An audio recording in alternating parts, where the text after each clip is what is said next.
Hey, what's going on, DDO players? Axel here.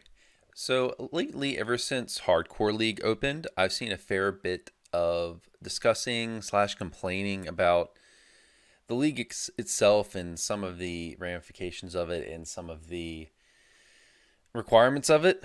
And the latter is what I want to talk about in this video because there's been a fair bit of people, really since Hardcore started in Season 1, that have had a problem with it being VIP only, which I think there's a decent argument.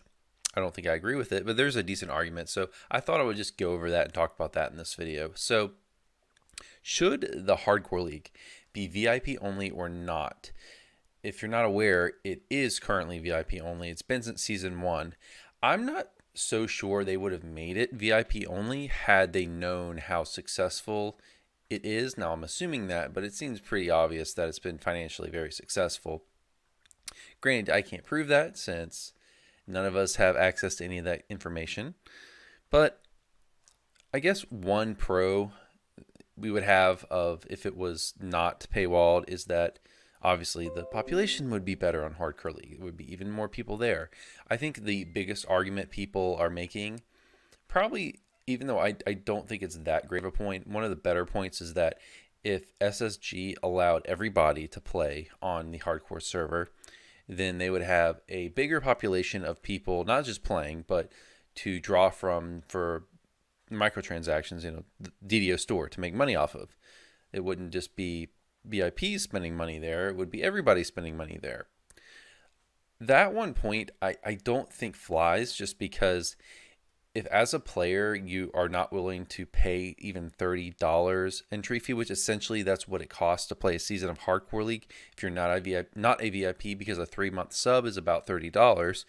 So it's, are you really, if you're balking, if you're complaining about playing $30 and really resistant to that, are you really going to go over to the Hardcore League and spend a lot of money and make it worth their while? I don't think so. I think if they made it not VIP only, uh, certainly the population would be better. There would be more people playing there, but I don't know that financially it would be tons better, just because I don't think people, again, that aren't willing to pay a $30 charge to play there for 3 months are going to spend a lot of other money there, right? If you're not willing to spend $30, are you going to spend a lot more money? Probably not. Okay, and it would be nice, honestly, if nobody was paywalled. And paywalls aren't fun, but I think they are necessary. And here, I think it's a good idea, or at least for them financially, it's a good idea. And I think it makes sense. I think it's fair as well.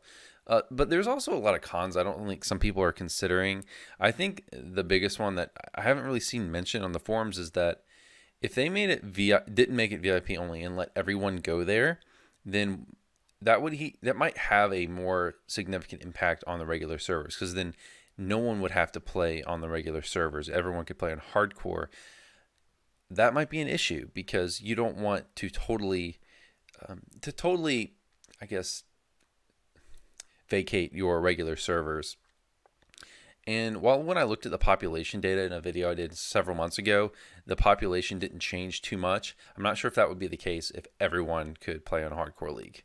So there might be more of a significant impact. And I think there already was an impact, even though if the population level didn't change that much, which, again, go watch that video. That's assuming that the DDO Oracle is correct, which we don't know, because we don't know how they draw their data and such. There's other issues with that data, but I think one thing we can say is that a lot of the leaders, I would say, are playing on Hardcore League. A lot of the more serious players, I think these are the types of players that tend to put up more LFMs, who tend to play more time. If you're just considering logins, that's not really a fair comparison, right? Like the DD Oracle does. Like, I think these are the higher, not just the higher spenders, but the really more serious players who put more time into the game are probably playing over there. So even if per a population login basis, it's not a big impact, I think those players that are really dedicated and serious, those players that are leading raids, who are leading guilds, if those really high density, really serious players are over on Hardcore League, it might have more of an impact, even if the population logins per DD Oracle data doesn't reflect that. Just losing that kind of leadership on the regular servers could have more of an impact than population numbers might show. Another obvious con if SSG did that is they lose money for VIP sales, right? Because one of the things that making the hardcore league server VIP only does is it makes being a VIP more worth it. It makes it's like an additional perk. And this is this is an issue. Like I think the developers over there, not developers, really anyone over SSG has, is that they can't win in this respect. Like if they make things VIP exclusive, then people complain that, oh, why is it VIP exclusive? Why are you paywalling people? Why are you punishing premium players? But if they don't make anything VIP exclusive, people are going to complain and say that there's no reason to go VIP. Why don't you care about your VIP players? Like they're going to get that kind of criticism. So I don't think they can win either way. But I think it is inevitable that if you want to make VIP worth something, which obviously they do, you're going to have exclusive things. If there are things that VIP has that you don't have as a premium or free player, and I'm a premium player, by the way, like 95% of the time, then there's really not a point in VIP existing. Like there needs to be things that you look at as a premium or free to play player and say, man, it sucks that I don't have that. Because otherwise, why would anyone be VIP? So that makes sense.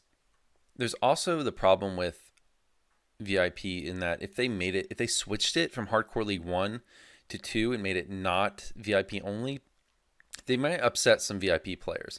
There might have been players who have bought like long VIP extensions with this in mind, or perhaps just generally VIP players are going to be upset. And again, they're going to get the same arguments from the VIP players if they were to drop the VIP only requirement that they're getting from non-VIP players in some respect right now in the forums. I'm not saying it's like a huge like community like unrest right now. It's not. There's just been a couple threads I've seen, so I thought I would talk about it. I guess lastly, one thing we can say is that SSG is the only people that actually have the numbers who would know that what's best, what's in their financial interest to make it VIP only or not. Like what is better financially, and I'm really curious to see those numbers. And I wish I could, but they're obviously not ever going to release those numbers. They're a private company. But me personally, I mean, my 9-to-5 job is I'm an auditor or / accountant. So like I'm like naturally interested in just like looking at financial numbers and breaking them down. So I would really like to see them, but I think a lot of other players would. But in the end, nobody knows. We don't have the data, so nobody knows who doesn't work at SSG anyways. And probably even the people who work at SSG, only a few people know who really analyze the revenue they're making and stuff. But I think one thing we can say for sure is that them bringing this back so soon, it's only been, I think, 3 months since it closed. I think it closed sometime in mid-November 2019. So it's only been about 3 months since it closed to when it's opening again. So I think we can say for sure that it's doing really well financially. And I think anyone who's a dedicated DDO player is happy that DDO does well financially. And I want them to do well financially as long as it's not, I guess, too like pay to win or to, I guess, too pay to win or too predatory, which I don't think any of this is. I mean, I personally wasn't really happy that the store was allowed on the hardcore server because to me, I mean, if you're going to make a hardcore permadeath server, it's kind of silly that you have tiers and rewards of things like Reaper points where you can buy like XP potions from the store and go faster, or you have things like +8 tomes. Like if you shell out for a +8 tome, you're going to have an advantage over people who don't on the hardcore server for any of those goals. That's just the way it is. I mean, especially you run like a DC caster or something and you get a +8 tome, you get +4 DCs for your whole life. Like that's a big deal over someone who doesn't have it. Or +4 con is a big deal. I mean, that could easily be the difference between you dying or not dying as you level up on the hardcore server.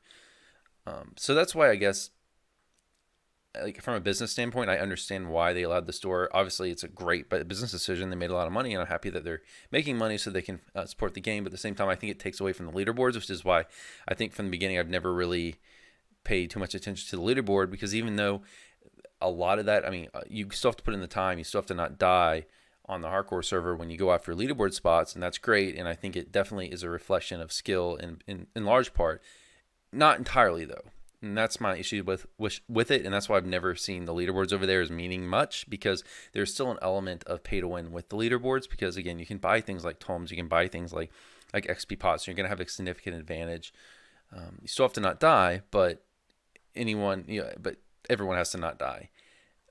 So it's definitely a percentage of skill and a percentage of not skill with the pay to win.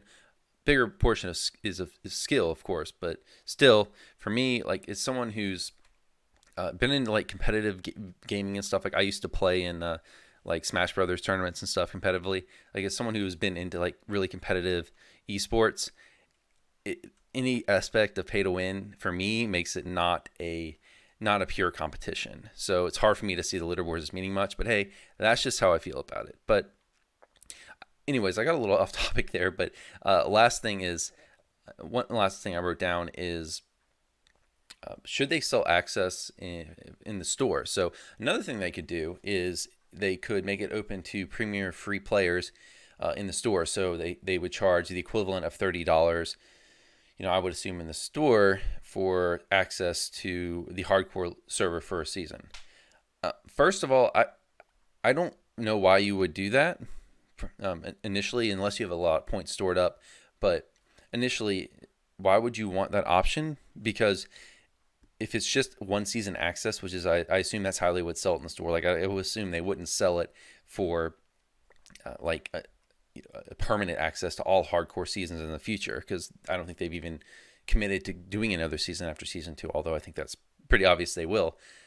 Why would you buy it in the store when you could buy a VIP for 3 months and get all the VIP perks in addition to having access to the hardcore server? So it doesn't really make sense if you're buying it just for a season, unless, like I mentioned, you have a ton of points stored up, and that's where I think some players would like to see it.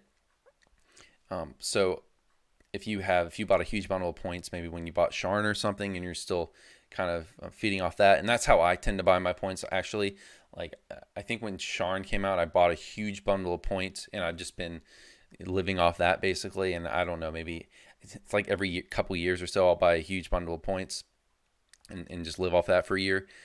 But I think it's okay from a business standpoint. I don't think it's totally unfair for them to make it, VIP only, and to not sell it in the store. Although if they did sell in the store, I guess I'm going to ride the fence on this one. I wouldn't really care. I think that would be okay. But really, I'm saying all this as someone who's not VIP. Again, like, I'm not VIP 95% of the time. Like, the only times I've been going VIP is when there's something to benefit from. So if I'm running like a reincarnation, which I don't do too much anymore, although I was thinking about it, doing one soon, but I don't know yet. But if I'm doing a reincarnation, I want the extra XP, which is really nice to get the reincarnation done faster. I'll go VIP. You also get a little bit of run speed, which is nice in public areas. I'll go VIP. Or if I want to run hardcore league, like I did, I'll do VIP. But really, unless I'm really into leveling characters, I'm not really buying VIP. So yeah, but I guess at the end of the day, I wouldn't really care if they did that, although I don't think it's totally unfair that they don't. So yeah, guys, so I guess in summary, with all this, my hardcore rambling here is, I think it makes sense for them to keep it VIP only. I think it's okay. I don't think it's unfair. I think the cons for them not keeping it VIP only are probably higher, especially the population one. Like, guys, I think that's probably the biggest reason why they don't want to, is they want to be really cautious and really conservative with the population of the regular servers. They don't want everyone playing on hardcore, right? So that's why that $30 paywall makes sense, because there's a lot of players who aren't going to pay that. So, and they want those players to stay on the regular servers. So they don't want the regular servers to like lose too many players in the meantime. But guys, yeah, that's going to be it for this video. Let me know what you think about Hardcore League, and if you think it should be VIP only or not. Would be interested in hearing that. That's going to be it for this video. I'll see you all next time. Have a good one and take care.